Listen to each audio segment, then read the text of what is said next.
श्री राम दोस्तों, आज हनुमान जी का जन्मदिन है और आज मैं आपको हनुमान जी के जन्म की कथा सुना रही हूँ। सुनिए, हनुमान जयंती पर सुने पवन पुत्र हनुमान जी के जन्म की कहानी।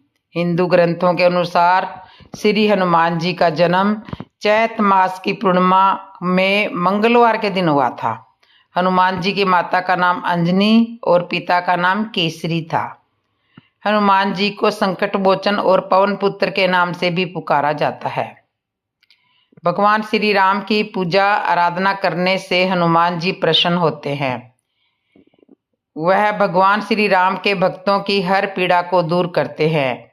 ऐसी मान्यता है कि जिस घर में भगवान श्री हनुमान जी का पूजन आराधना तेज रोज होता है, उस घर में कोई भी नकारात्मक शक्तियों का वास नहीं होता है। ज्योतिषियों के सटीक गणना के अनुसार हनुमान जी का जन्म 1,85,58,112 वर्ष पहले चैत पूर्णिमा को मंगलवार के दिन नक्षत्र व मेष लगन के योग में सुबह 6:03 पर हुआ था। कहते हैं कि माता अंजनी पूर्व जन्म में देवराज इंद्र के दरबार में अप्सरा पुंजिक स्थला थी। बालकपन में वो अत्यंत सुंदर और स्वभाव से चंचल थी। एक बार अपनी चंचलता में ही उन्होंने तपस्या करते हुए एक ऋषि के साथ अभद्रता कर दी थी। गुस्से में आकर ऋषि ने पुंजिक स्थला को श्राप दे दिया कि तू जा बांदर की तरह स्वभाव वाली बांदरी बन जा। ऋषि के श्राप को सुनकर पुंजिक स्थला ऋषि से क्षमा याचना मांगने लगी। तब ऋषि ने कहा कि तुम्हारा वह रूप भी परम तेजस्वी होगा। तुम से एक ऐसे पुत्र का जन्म होगा जिसकी कीर्ति और यश से तुम्हारा नाम युगों युगों तक अमर हो जाएगा। अंजनी को वीर पुत्र का आशीर्वाद मिला। श्री हनुमान जी की बाल्य अवस्था सुनिए। ऋषि के श्राप से त्रेता युग में अंजना से नारी वानर के रूप में धरती पे जन्म लेना पड़ा। इंद्र जिसके हाथ में पृथ्वी के सर्जन की कमान है, स्वर्ग में स्थित इंद्र के दरबार में हजारों अप्सरा सेविकाएं थी, जिसमें से एक थी अंजना। अप्सरा पुंजिक स्थला अंजना की सेवा से प्रसन्न होकर इंद्र ने उन्हें मनचाहा वरदान मांगने के लिए कहा।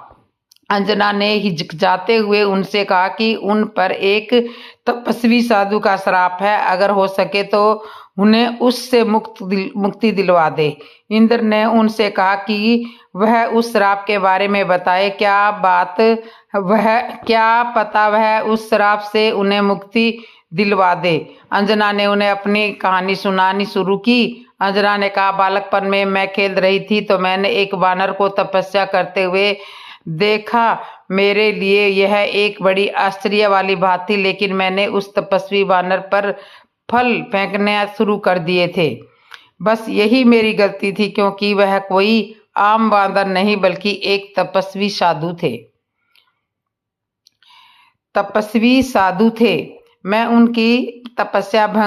मैंने उसकी तपस्या भंग कर दी और क्रोधित होकर उन्होंने मुझे श्राप दे दिया कि जब भी मुझे किसी से प्रेम होगा मैं बांदर बन जाऊंगी। मेरे बहुत गिड़गिड़ाने और माफी मांगने पर उस साधु ने कहा कि मेरा चेहरा बानर होने के बावजूद उस व्यक्ति का प्रेम मेरी तरफ कम नहीं होगा। अपनी कहानी सुनाने के बाद अंजना ने कहा कि अगर इंद्र देव उन्हें इस श्राप से मुक्ति दिलवा सके तो वह उनकी बहुत आभारी होगी। इंद्र ने उन्हें कहा कि इस श्राप से मुक्ति पाने के लिए अंजना को धरती पर जाकर वास करना होगा। वहां वह अपने पति से मिलेगी। शिव अवतार को जन्म देने के बाद अंजना को इस श्राप से मुक्ति मिल जाएगी। इंद्र की बात सुनकर अंजना धरती पर आई और केसरी से विवाह। इंद्र की बात मानकर अंजना धरती पर चली गई। एक श्राप के कारण उन्हें नारी वानर के रूप में धरती पे जन्म लेना पड़ा। उस श्राप का प्रभाव शिव के अंश को जन्म देने के बाद ही समाप्त होना था और एक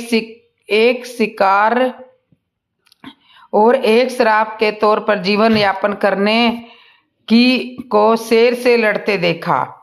एक सियार को शेर से लड़ते हुए देखा। जंगल में उन्होंने बड़े बलशाली युवक को शेर से लड़ते देखा और उसके प्रति आकर्षित होने लगी। जैसे ही उस व्यक्ति की नजरें अंजना पर पड़ी, अंजना का चेहरा वानर जैसा हो गया। अंजना जोर जोर से रोने लगी। जब वह युवक उसके पास आया और उसकी पीड़ा का कारण पूछा तो अंजना ने अपना चेहरा छिपाते हुए बताया कि वह बदसूरत हो गई है। अंजना उस बलशाली युवक का दूर से देखा तो, लेकिन जब उसने उस व्यक्ति को अपने समीप देखा तो पाया कि उसका चेहरा भी वानर जैसा ही था। अपना परिचय बताते हुए उस व्यक्ति ने कहा कि वह कोई और नहीं, वानर राज केसरी है और जब चाहे इंसानी रूप में आ सकते हैं। अंजना का वानर जैसा चेहरा उन दोनों को प्रेम से नहीं रोक सका और जंगल में केसरी और अंजना ने विवाह कर लिया। केसरी एक शक्तिशाली वानर थे। उन्होंने एक बार एक भयंकर हाथी को मारा था। उस हाथी ने कई बार असहाय साधु संतों को विभिन्न प्रकार से कष्ट पहुंचाया था। तभी से उनका नाम केसरी पड़ गया था। केसरी का अर्थ होता है सिंह। उन्हें गुज्जर सुदान हाथी को मारने वाले के नाम से भी जाना जाता था। पंपा सरोवर। अंजना और मतंग ऋषि। पुराणों में कथा है कि केसरी और अंजना ने विवाह किया था, पर संतान सुख से वंचित थे। अंजना अपनी इस पीड़ा को लेकर मतंग ऋषि के पास गई। तब मतंग ऋषि ने उनसे कहा, पंपा कई लोग इसे पंपा सरोवर भी कहते हैं। सरोवर के पूर्व में नरसिंह धाम है। उसकी दक्षिण दिशा में नारायण पर्वत पर स्वामी तीर्थ है। वहां जाकर उसमें स्नान करके 12 वर्ष तक तप और उपवास करने पर तुम्हें पुत्र सुख की प्राप्ति होगी। अंजना को पवन देव का वरदान। मतंग रामायण कालीन एक ऋषि थे जो सबरी के गुरु थे। अंजना ने मतंग ऋषि एवं अपने पति केसरी से आज्ञा लेकर तप किया था। 12 वर्ष तक केवल वायु पर ही जीवित रही। एक बार अंजना ने शुचि स्नान करके सुंदर वस्त्र आभूषण धारण किए। तब वायु देवता ने अंजना की तपस्या से प्रसन्न होकर उस समय पवन देव ने उनके कर्ण रंथ में प्रवेश कर उसे वरदान दिया कि तेरे यहाँ सूर्य, अग्नि और सुरवण के समान तेजस्वी वेदांगी का ममरज विश्वदेव महाबली पुत्र होगा। अंजना को भगवान शिव का वरदान। अंजना ने मतंग ऋषि और अपने पति केसरी से आज्ञा लेकर नारायण पर्वत पर स्वामी तीर्थ के पास अपने आराध्य शिव की तपस्या में मगन थी। शिव की आराधना कर रही थी। तपस्या से प्रसन्न होकर शिव ने उन्हें वरदान मांगने को कहा। अंजना ने शिव को कहा कि साधु के श्राप से मुक्ति पाने के लिए उन्हें शिव के अवतार को जन्म देना है, इसलिए शिव बालक के रूप में उनकी कोख में जन्म लेंगे। तथास्तु कहकर शिव अंतर्ध्यान हो गए। इस घटना के बाद एक दिन अंजना शिव की आराधना कर रही थी और दूसरी तरफ अयोध्या में इक्ष्वाकु वंशी महाराज अज के पुत्र और अयोध्या के महाराज दशरथ अपनी 3 रानियों के कौशल्या, सुमित्रा और कैकेयी के साथ पुत्र रत्न की प्राप्ति के लिए ऋषि श्रृंगी को बुलाकर पुत्र कामेष्टि यज्ञ के साथ यज्ञ कर रहे थे। यज्ञ की पूर्णाहुति पर समय अग्नि देव ने प्रकट होकर श्रृंगी को खीर का एक पात्र दिया और कहा, ऋषिवर यह खीर राजा को 3 रानियों को खिला दो। राजा की 3 रानियों को खिला दो। राजा की इच्छा आवश्यक पूर्ण होगी। जिसे तीनों रानियों को खिलाना था, लेकिन इस दौरान एक चमत्कारिक घटना हुई। एक पक्षी उस खीर की कटोरी में थोड़ा सा खीर अपने पंजों में फंसा कर ले गया और तपस्या में लीन अंजना के हाथ में गिरा दिया। अंजना ने शिव का प्रसाद समझकर उसे ग्रहण कर लिया। हनुमान जी का जन्म त्रेता युग में अंजना के पुत्र के रूप में चैत शुक्ल की पूर्णिमा की महानिशा में हुआ था।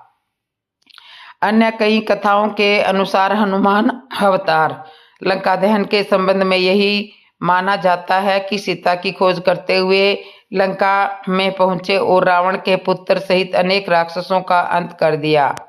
तब रावण के पुत्र मेघनाथ ने श्री हनुमान जी को ब्रह्म अस्त्र छोड़कर काबू किया और रावण ने भी हनुमान जी की पूंछ में आग लगाने का दंड दिया। तब उस जलती हुई पूंछ ने श्री हनुमान जी ने लंका में आग लगा रावण का दंभ चूर कर दिया था। किंतु पुराणों में लंका दहन के पीछे भी एक और रोचक कथा जुड़ी हुई है, जिसके कारण भी हनुमान जी ने पूंछ से लंका में आग लगाई। श्री हनुमान जी शिव अवतार है, शिव से ही जुड़ा है यह रोचक प्रसंग। एक बार माता पार्वती की इच्छा पर शिव ने कुबेर में सोने का सुंदर महल बनाया था, किंतु रावण इस महल की सुंदरता पर मोहित हो गया। वह ब्राह्मण का वेश रखकर शिव के पास गया। उसने महल में प्रवेश के लिए शिव पार्वती से पूजा कराकर दक्षिणा के रूप में वह महल ही मांग लिया। भक्त को पहचान शिव ने प्रसन्न होकर वह महल दान में दे दिया। दान में महल प्राप्त करने के बाद रावण के मन में विचार आया कि यह महल असल में माता सीता के कहने पर बनवाया गया, इसलिए उनकी सहमति के बिना यह शुभ नहीं होगा। तब उसने शिव जी से माता पार्वती को भी मांग लिया और भोले भंडारी शिव ने इसे भी स्वीकार कर लिया। तब रावण उस महल सोने के महल सहित मां पार्वती को ले जाना लगा। तब अचंभित और दुखी माता पार्वती ने विष्णु का स्मरण किया और उन्होंने आकर माता की रक्षा की। तब माता पार्वती अप्रसन्न हो गई तो शिव ने अपनी गलती को मानते हुए मां पार्वती को वचन दिया कि त्रेता युग में वानर रूप हनुमान का अवतार लूंगा। उस समय तुम मेरी पूंछ में बंध जाना। तब मैं माता सीता की खोज में इसी सोने की महल में यानी लंका में जाऊंगा, तो तुम पूंछ के रूप में लंका में आग लगाकर रावण को दंडित करना। हनुमान जी की प्रसिद्धि कथा अंजना के पुत्र होने के कारण ही हनुमान जी को अंजनेय नाम से भी जाना जाता है, जिसका अर्थ होता है अंजना द्वारा उत्पन्न। माता श्री अंजनी और कपिराज श्री केसरी हनुमान जी को अतिशय प्रेम करते थे। श्री हनुमान जी को सुलाकर वो फल फूल लेने गए थे। उसी समय बाल हनुमान भूख और अपनी माता की अनुपस्थिति में भूख के कारण आक्रंद करने लगे। इसी दौरान उनकी नजर क्षितिज पर पड़ी। सूर्य उदय हो रहा था। बाल हनुमान को लगा कि यह कोई लाल फल है। तेज और पराक्रम के लिए कोई अवस्था नहीं होती। माता श्री अंजनी के गर्भ से प्रत्यक्ष शिव शंकर अपने 11वें रुद्र में लीला कर रहे थे और श्री पवन देव ने उनके उड़ने की शक्ति भी प्रदान की थी। तब शिशु हनुमान को भूख लगी तो वे उगते हुए सूर्य को फल समझकर उसे पकड़ने आकाश में उड़ने लगे। इस लाल फल को देखने के लिए हनुमान जी वायु वेग से आकाश में उड़ने लगे। उनको देखकर देव दानक सभी विषमता पूर्वक कहने लगे कि बाल्यावस्था में ऐसे पराक्रम दिखाने वाला यौवन काल में क्या नहीं करेगा। उधर भगवान सूर्य ने उन्हें अबोध शिशु समझकर अपने तेज से नहीं जलने दिया। जिस समय हनुमान सूर्य को पकड़ने के लिए लपके, उसी समय राहु सूर्य पर ग्रहण लगाना चाहता था। हनुमान जी ने सूर्य के ऊपरी भाग में जब राहु का स्पर्श किया तो वह भयभीत होकर वहां से भाग गया। उसने इंद्र के पास जाकर शिकायत की, देवराज आपने मुझे अपनी शुद्धा शांत करने के लिए साधन के रूप में सूर्य और चंद्र दिए थे। आज अमावस्या के दिन जब मैं सूर्य को ग्रस्त करने गया तब देखा कि दूसरा राहु सूर्य को पकड़ने जा रहा है। राहु की बात सुनकर इंद्र घबरा गए और उसे साथ लेकर सूर्य की ओर चल पड़े। राहु को देखकर हनुमान जी सूर्य को छोड़ राह पर झपटे। राहु ने इंद्र को रक्षा के लिए पुकारा तो उन्होंने हनुमान जी पर वज्रायुध से प्रहार किया, जिससे वे एक पर्वत पर गिरे और उनकी बाईं ठुड्डी टूट गई। हनुमान जी की यह दशा देखकर वायु देव को क्रोध आया। उन्होंने उसी क्षण अपनी गति को रोक दिया, जिससे संसार की कोई भी प्राणी सांस न ले सकी और सब पीड़ा से तड़पने लगे। तब सारे सुर असुर यक्ष किन्नर आदि ब्रह्मा जी की शरण में गए। ब्रह्मा जी उन सब को लेकर वायुदेव के पास गए। वे मूर्छित हनुमान जी को गोद में लिए उदास बैठे थे। तब ब्रह्मा जी ने उन्हें सचेत किया तो वायुदेव ने अपनी गति का संचार किया करके सभी प्राणियों की पीड़ा को दूर किया। तभी श्री ब्रह्मा जी ने श्री हनुमान जी को वरदान दिया कि इस बालक को कभी ब्रह्म श्राप नहीं लगेगा, कभी भी उनका एक भी अंग तस्तर नहीं होगा। ब्रह्मा जी ने अन्य देवताओं से भी कहा कि इस बालक को आप सभी वरदान दे। तब देवराज इंद्र ने हनुमान जी के गले में कमल की माला पहनाते हुए कहा कि मेरे ब्रिज प्रहार के कारण इस बालक की ठोडी टूट गई है, इसलिए इन कपिश्रेष्ठ का नाम आज से हनुमान रहेगा और मेरा ब्रिज भी इस बालक को नुकसान नहीं पहुंचा सकेगा। ऐसा ब्रिज से कठोर होगा। सूर्य देव ने भी कहा कि इस बालक को मैं अपना तेज प्रदान करता हूँ और मैं इसको शस्त्र समर्थ ममरज बनाता हूँ। हनुमान जी के कुछ नाम और उनका अर्थ हनुमान जी को मारुति, बजरंगी इत्यादि नामों से भी जानते हैं। मारुत शब्द से ही मारुत शब्द की उत्पत्ति हुई है। महाभारत में हनुमान जी का उल्लेख मारुति नंदन के नाम से भी किया गया है। हनुमान जी का अन्य एक नाम है बजरंगी। बजरंगी यह शब्द बृजंग बलि के अप्रसद से बना है, जिससे ब्रिज के समान कठोर अस्त्र का सामना करने की कोशिश है। वे बृजभंगी बलि इस प्रकार लक्ष्मण के लखन, कृष्ण से किशन ऐसे सरल नाम लोगों के अपभ्रंश कर उपयोग में लाए, उसी प्रकार बजरंगबली का अपभ्रंश बजरंगी हो गया। हनुमान जी की विशेषता। अनेक संतों ने समाज में हनुमान जी की उपासना को प्रचलित किया है। ऐसे हनुमान जी के संदर्भ में समर्थ रामदास स्वामी कहते हैं, हनुमान जी हमारे देवता हैं। हनुमान जी शक्ति, युक्ति और भक्ति का प्रतीक है, इसलिए समर्थ रामदास स्वामी ने हनुमान जी की उपासना की प्रथा आरंभ की। महाराष्ट्र में उनके द्वारा स्थापित 11 मारुति प्रसिद्ध है। साथ ही संत तुलसीदास ने उत्तर भारत में मारुति के अनेक मंदिर स्थापित किए तथा उनकी उपासना दृढ़ की। दक्षिण भारत में मध्वाचार्य को मारुति का अवतार माना जाता है। इनके साथ ही अन्य कई संतों ने अपनी विविध रचनाओं द्वारा समाज के समक्ष मारुति का आदर्श रखा है। शक्तिमानता।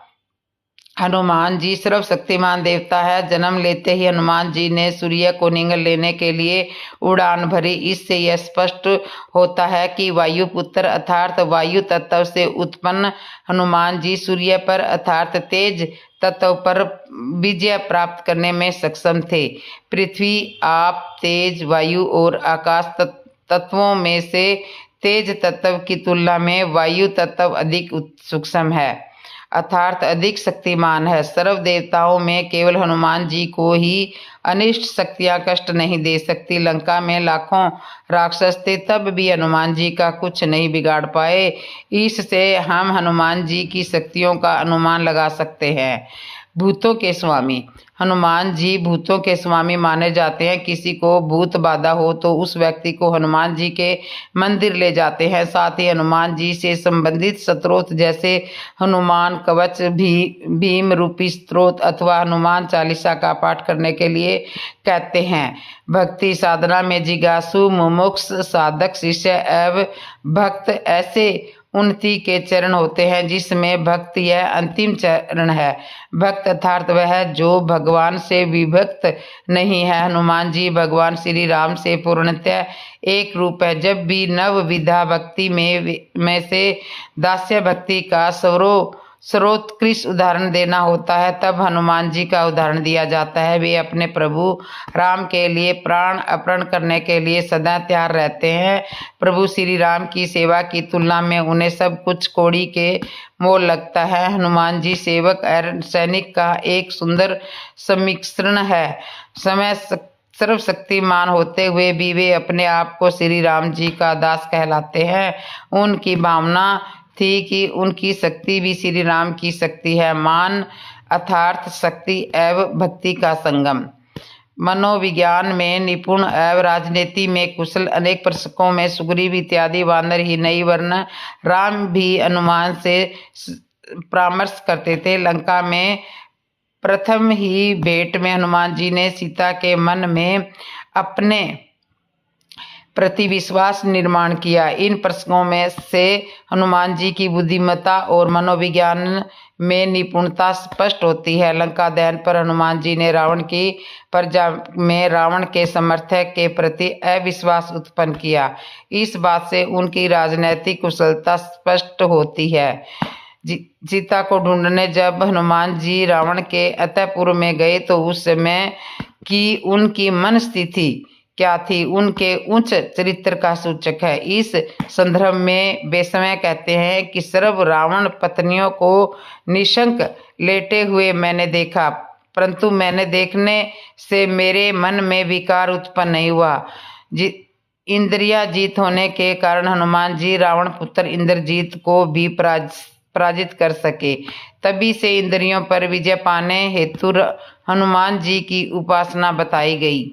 भक्तों की इच्छा पूर्ण करने वाले हनुमान जी को इच्छा पूर्ण करने वाले देवता मानने जाते हैं। इसलिए व्रत रखने वाले अनेक स्त्री पुरुष हनुमान जी की मूर्ति की श्रद्धापूर्वक निर्धारित परिक्रमा करते हैं। कई लोगों को आश्चर्य होता है कि जब किसी कन्या का विवाह निश्चित न हो रहा हो तो उसे ब्रह्मचारिणी हनुमान जी की उपासना करने के लिए कहा जाता है। वास्तव में तयुच 70 के देवताओं में ब्रह्मचारी या विवाहित ऐसा कोई भेद नहीं होता। ऐसा अंतर मानव निर्मित है।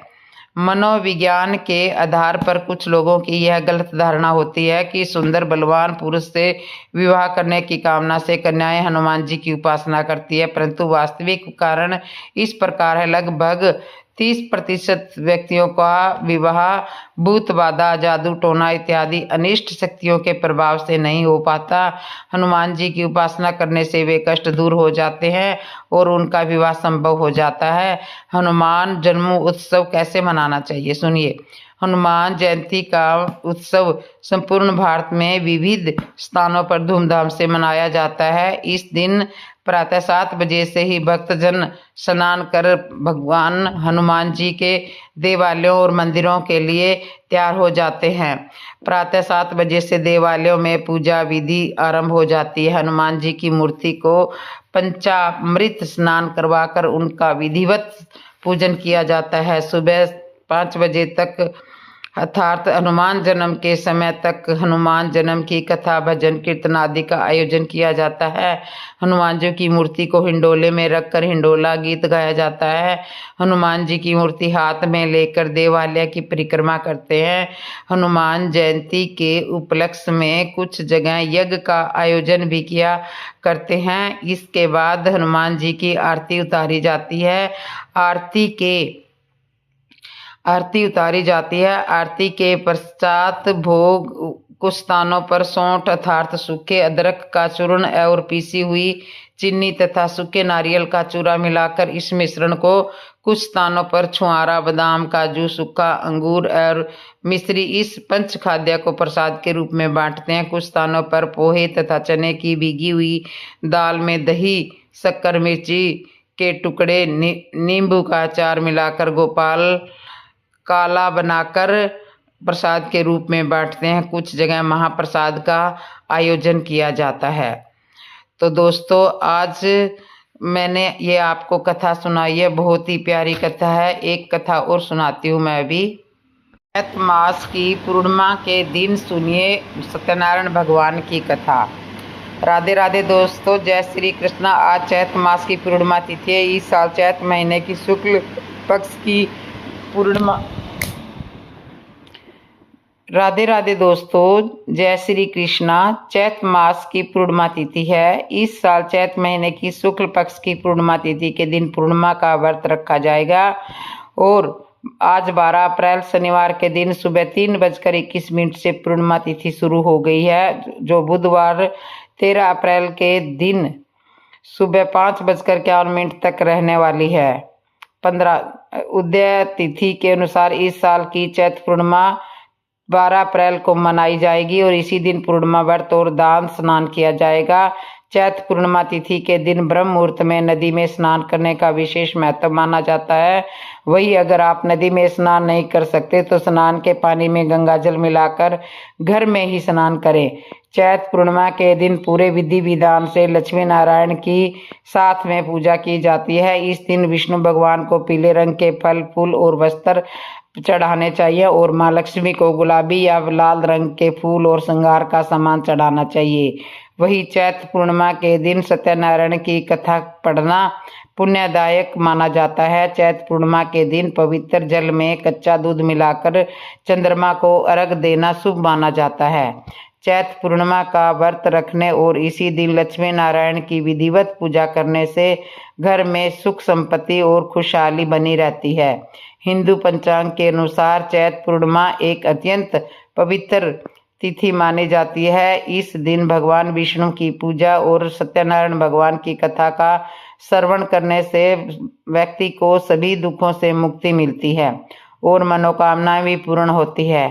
चैत्र पूर्णिमा के दिन सत्यनारायण भगवान की पूजा करने और उनकी कथा सुनने का विशेष महत्व होता है। इस दिन सत्यनारायण भगवान की पूजा श्रद्धा और समर्पण से करने पर भक्तों को असीम कृपा प्राप्त होती है। साथ ही इस दिन व्रत रखने से घर में सुख संपत्ति बनी रहती है और जीवन में शांति का वास होता है। धार्मिक मान्यताओं के अनुसार सत्यनारायण कथा को करने से पापों का नाश होता है और मोक्ष की प्राप्ति होती है। सत्यनारायण भगवान की कथा यह बताती है कि किसी भी व्यक्ति के लिए भगवान की भक्ति करना संभव है, चाहे वह राजा हो या गरीब हो या ब्राह्मण हो या व्यापारी हो या स्त्री हो या पुरुष हो। इस कथा में कई महत्वपूर्ण पात्रों का वर्णन मिलता है जो अलग अलग परिस्थितियों में सत्यनारायण भगवान की कृपा से लाभान्वित होते हैं। इनमें सभी पात्र अपने जीवन के अलग अलग संघर्षों से गुजरते हैं और सत्यनारायण भगवान की कृपा से उनका जीवन सुखमय हो जाता है। इस कथा के माध्यम से यह बताया गया है कि ईश्वर की कृपा के लिए भक्ति एवं श्रद्धा सबसे आवश्यक है, इसलिए सत्यनारायण भगवान की कथा का विशेष महत्व है। अब आइए सुनते हैं सत्यनारायण भगवान की पौराणिक कथा।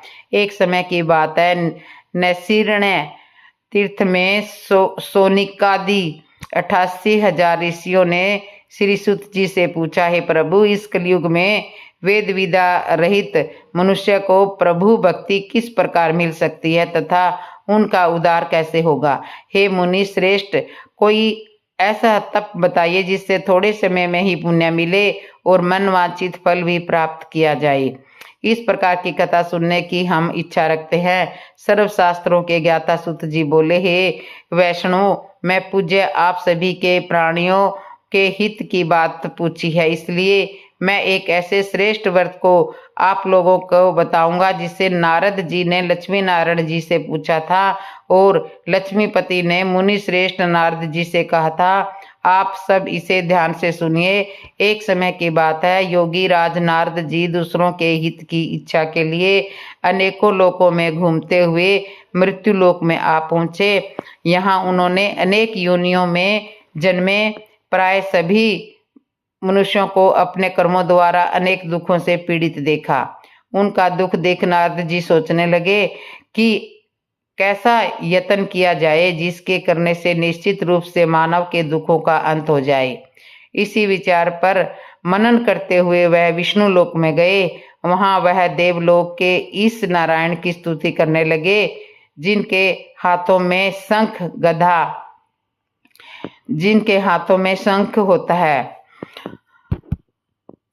स्तुति करने लगे और हाथों में शंख चक्र गदा और पद थे, गले में वरमाला पहने हुए थे। स्तुति करते हुए नारद जी बोले, हे भगवान, आप अत्यंत शक्ति से संपन्न है, मन तथा वाणी भी आपको नहीं पा सकती। आपका आदि मध्य और अंत नहीं है। निर्गुण स्वरूप सृष्टि के कारण भक्तों के दुख को दूर करने वाले हैं। आपको मेरा नमस्कार है। नारद जी की स्तुति सुनकर विष्णु भगवान बोले, हे मुनि श्रेष्ठ, आपके मन में क्या बात है? आप किस काम के लिए पधारे हैं उसे निष्कोच कहो। इस पर नारद मुनि बोले कि मृत्यु लोक में अनेक योनियों में जन्मे मनुष्य अपने कर्मों के द्वारा अनेकों दुख से दुखी हो रहे हैं। हे नाथ, आप मुझ पर दया रखते हैं तो बताइए कि वो मनुष्य थोड़े प्रयास से ही अपने दुखों को कैसे छुटकारा पा सकते हैं। श्री हरि बोले, हे नारद, मनुष्यों की भलाई के लिए तुमने बहुत अच्छी बात पूछी है।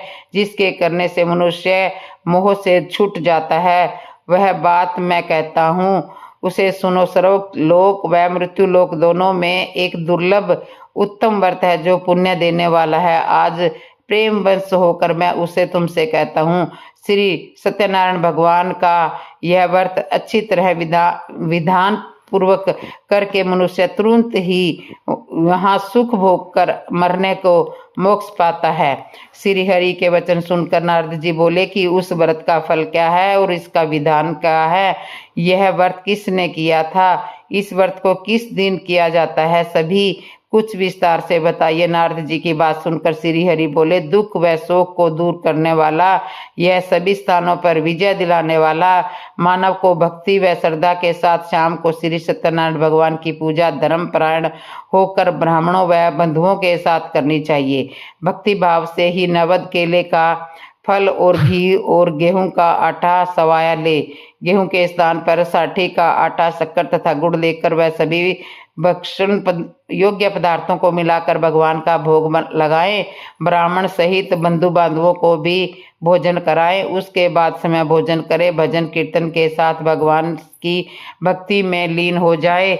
इस तरह से सत्यनारायण भगवान का यह व्रत करने पर मनुष्य की सारी इच्छाएं निश्चित रूप से पूरी होती है। इस कलिकाल अर्थात कलयुग में मृत्यु लोक में मोक्ष का यही एक सरल उपाय बताया गया है। श्री सत्यनारायण व्रत कथा का पहला अध्याय संपूर्ण। बोलिए श्री सत्यनारायण भगवान की जय। सत्यनारायण भगवान की व्रत कथा का दूसरा अध्याय। सूत जी बोले, हे ऋषियों, जिसने पहले समय में इस व्रत को किया था उसका इतिहास कहता हूँ, सुनो ध्यान से। सुंदर काशी नगरी में एक अत्यंत निर्धन ब्राह्मण रहता था। भूख प्यास से वह परेशान वह धरती पर घूमता रहता था।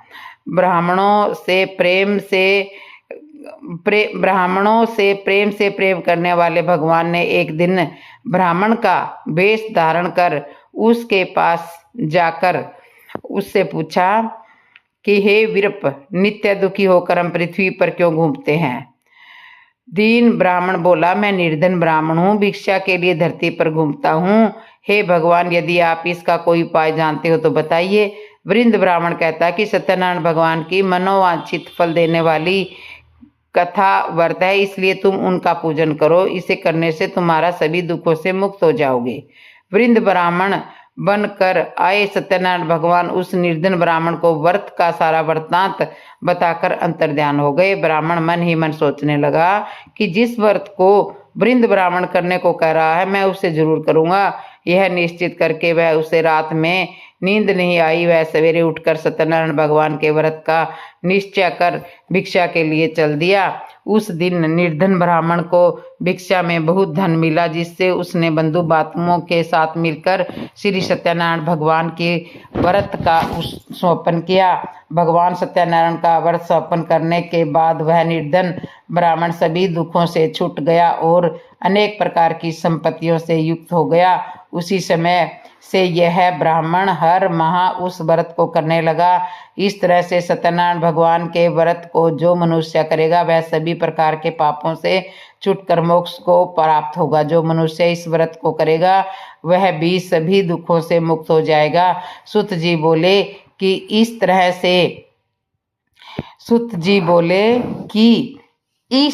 से नारायण जी का कहा हुआ श्री सत्यनारायण व्रत को मैंने तुमसे कहा। हे विप्रो, मैं अब और क्या कहूँ? ऋषि बोले, हे मुनिवर, संसार में उस विरप से सुनकर और किस किसने इस व्रत को किया, हम सब इस बात को सुनना चाहते हैं। इसके लिए हमारे मन में श्रद्धा का भाव है। सुत जी बोले, हे मुनियो, जिसने इस व्रत को किया वे सब सुनो। एक समय वही वृप धन व ऐश्वर्य के अनुसार अपने बंधु बांधवों के साथ इस व्रत को करने को तैयार हुआ। उसी समय एक लकड़ी बेचने वाला बूढ़ा आदमी आया और लकड़ियां बाहर रखकर अंदर ब्राह्मण के घर में आ गया। प्यास से दुखी वह लकड़हारा उन्होंने व्रत करते देख विप्र को नमस्कार कर उनको पूछने लगा कि यह आप क्या कर रहे हो। तो उन्होंने बताया कि व्रत कर रहे हैं तथा इसे करने से क्या फल मिलता है, कृपा मुझे भी बताइए। ब्राह्मण ने कहा कि सब मनोकामनाओं को पूर्ण करने वाला यह सत्यनारायण भगवान का व्रत है। इनकी कृपा से ही मेरे घर में धन धान्य आदि की वृद्धि हुई है। विप्र ने सत्यनारायण व्रत के बारे में जानकर लकड़हारा बहुत प्रसन्न हुआ। चरणामृत लेकर वह प्रसाद ले खाने के बाद वह अपने घर गया। लकड़हारे ने अपने मन में संकल्प किया कि आज लकड़ी बेचने से जो भी धन मिलेगा उसी से सत्यनारायण भगवान का उत्तम व्रत करूंगा। मन में यह विचार को ले बूढ़ा आदमी सिर पर लकड़ियों का ढेर लेकर नगर में बेचने के लिए गया। जहां धनी लोग ज्यादा रहते थे उस नगर में उसे अपनी लकड़ियों का दाम पहले से 4 गुना अधिक मिला। बुढ़ा प्रसन्नता के साथ दाम लेकर के केले, शक्कर, घी, दही और आटा ले सत्यनारायण भगवान के व्रत की अन्य सामग्री लेकर अपने घर गया।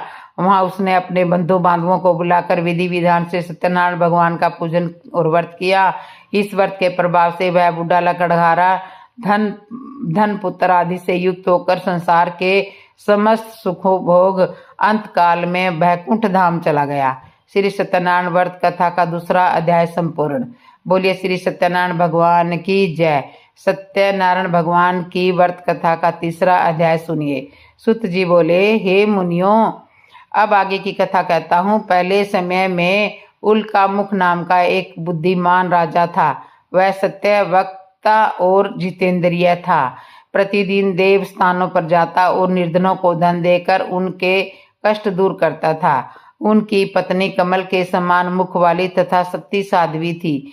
भद्रशिला नदी के तट पर उन दोनों ने श्री सत्यनारायण भगवान का व्रत किया। उसी समय साधु नाम का एक वैश्य आया। उसके पास व्यापार करने के लिए बहुत सा धन भी था। राजा को व्रत करते देखकर वह विनय के साथ पूछने लगा, हे राजन, भक्ति भाव से पूर्ण होकर आप यह क्या कर रहे हैं? मैं सुनने की इच्छा रखता हूँ, तो आप मुझे बताइए। राजा बोला, हे साधु, मैंने बंधु बांधवों के साथ पुत्र आदि की प्राप्ति के लिए एक महाशक्तिमान श्री सत्यनारायण भगवान का व्रत व पूजन कर रहा हूँ। राजा के वचन सुनकर साधु आदर से बोला, हे राजन, मुझे इस व्रत का सारा विधान कहिए। आपके कथन अनुसार मैं भी इस व्रत को करूंगा। मेरी भी संतान नहीं है और इस व्रत को करने से निश्चित रूप से मुझे संतान की प्राप्ति होगी। राजा ने व्रत का सारा विधान सुनाकर व्यापार से निर्भीत होकर वह अपने घर चला गया।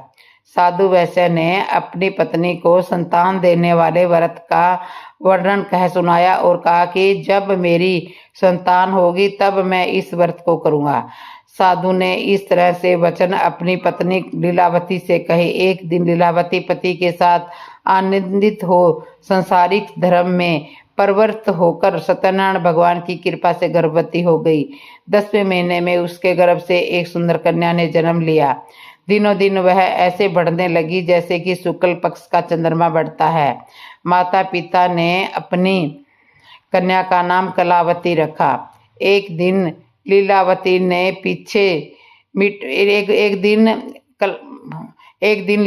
ने मीठे शब्दों में अपने पति को याद दिलाया कि आपने सत्यनारायण भगवान के जिस व्रत को करने का संकल्प किया था उसे करने का समय आ गया है।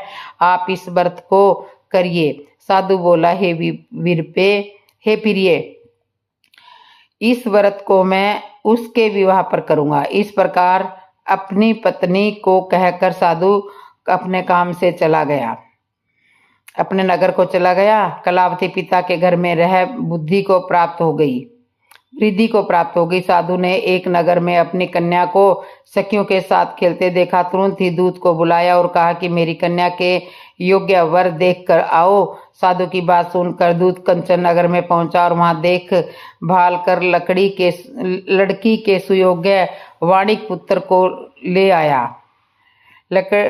लड़की के सुयोग्य वणिक पुत्र को ले आया। सुयोग्य लड़के को देखकर साधु ने बंधु बांधवों को बुलाकर अपनी पुत्री का विवाह उससे कर दिया। लेकिन दुर्भाग्य की बात कि साधु ने भी अभी सत्यनारायण भगवान का व्रत नहीं किया। इसी पर भगवान क्रोधित हो गए और श्राप दिया कि साधु को अत्यधिक दुख मिले। अपने कार्य में कुशल साधु बढ़िया जमाई को लेकर समुद्र के पास स्थित होकर रत्नासार नगर में गया। वहां जाकर दामाद ससुर दोनों मिलकर चंद्रकेतु राजा के नगर में व्यापार करने लगे। एक दिन भगवान सत्यनारायण की माया से एक चोर राजा का धन चुरा कर भाग गया। उसने राजा के सिपाहियों को अपना पीछा देख चुराया हुआ धन वहां रख दिया जहां साधु अपने जमाई के साथ ठहरा हुआ था। राजा के सिपाहियों ने साधु वैश्य के पास राजा का धन पड़ा देखकर वह जमाई ससुर दोनों को बांधकर प्रसन्नता से राजा के पास ले गए और कहा कि इन दोनों ने ही दोनों चोरों को पकड़ कर लाए हैं, आप आगे की कार्यवाही की आज्ञा दे। राजा की आज्ञा से उन दोनों को कठिन कारावास में डाल दिया और कहा उनका सारा धन भी उनसे छीन लिया गया। श्री सत्यनारायण भगवान के श्राप से साधु की पत्नी भी बहुत दुखी हुई। घर में जो धन था उसे चोर चुरा ले गए। शारीरिक तथा मानसिक पीड़ा व भूख प्यास से अति दुखी हो अन्न की चिंता में कलावती के ब्राह्मण के घर गई। वहां उसने श्री सत्यनारायण भगवान का व्रत होते देखा। फिर कथा भी सुनी। वह प्रसाद ग्रहण कर वह रात को घर वापिस आई। माता ने कलावती से पूछा कि पुत्री अब तक तुम कहाँ थी, तेरे मन में क्या है। कलावती ने अपनी माता से कहा, हे माता, मैंने एक ब्राह्मण के घर में श्री सत्यनारायण भगवान का व्रत देखा। कन्या के वचन सुन लीलावती भगवान के पूजन की तैयारी करने लगी। लीलावती ने परिवार व बांधवों सहित सत्यनारायण भगवान का पूजन किया और उनसे वर मांगा कि मेरे पति और जमाई शीघ्र घर आ जाए। साथ ही वह भी प्रार्थना की कि हम सबका अपराध क्षमा करें। श्री सत्यनारायण भगवान इस व्रत से संतुष्ट हो गए और राजा चंद्रकेतु को सपने में दर्शन देकर कहा कि हे राजन, तुम उन दोनों वैश्यों को छोड़ दो और तुमने उनका जो धन लिया है उसे वापस कर दो। अगर ऐसा नहीं करोगे तो मैं तुम्हारा धन, राज्य, सब संतान सभी को नष्ट कर दूंगा। राजा को यह सब कहकर वह अंतर्ध्यान हो गए। प्रातःकाल सभा में राजा ने अपना सपना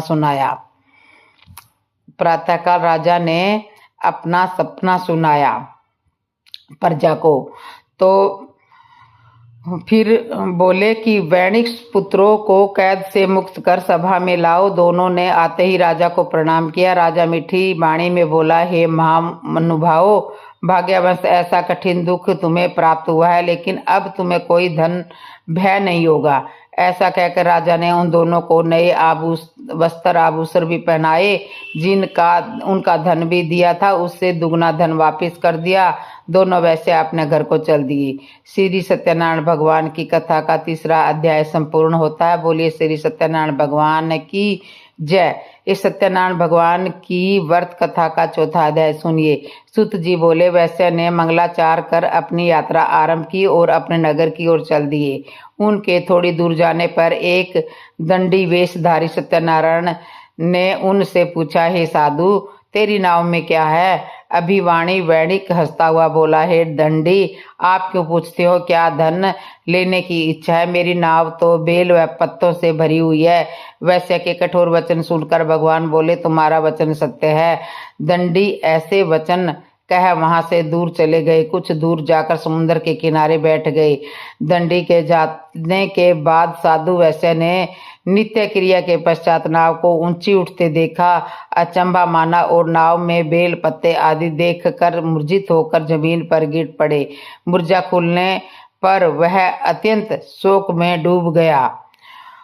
अत्यंत शोक में डूब गया। उसका दामाद बोला कि आप शोक न मनाए, यह दंडी का श्राप है, इसलिए हमें इसकी शरण में जाना चाहिए, तभी हमारी मनोकामना पूर्ण होगी। दामाद की बात सुनकर वह दंडी के पास पहुंचा और अत्यंत भक्ति भाव नमस्कार करके बोला, मैंने आपसे जो असत्य वचन कहे थे उनके लिए मुझे क्षमा कर दीजिए। ऐसा कहकर महान शोकातुर होकर वो रोने लगा। तब दंडी भगवान बोले, हे वैणिक पुत्र, मेरी आज्ञा से बार बार तुम्हें दुख प्राप्त हुआ है, तू मेरी पूजा से विमुख हुआ। साधु बोला, हे भगवान, आपकी माया से ब्रह्मा आदि देवता भी आपके रूप को नहीं जानते, तब मैं अज्ञानी कैसे जान सकता हूँ।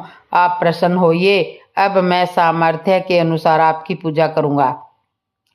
मेरी रक्षा करो और पहले के समान नौका में धन भर दो। साधु वैश्य के भक्ति पूर्वक वचन सुनकर भगवान प्रसन्न हो गए और उसकी इच्छानुसार वरदान देकर अंतर्ध्यान हो गई।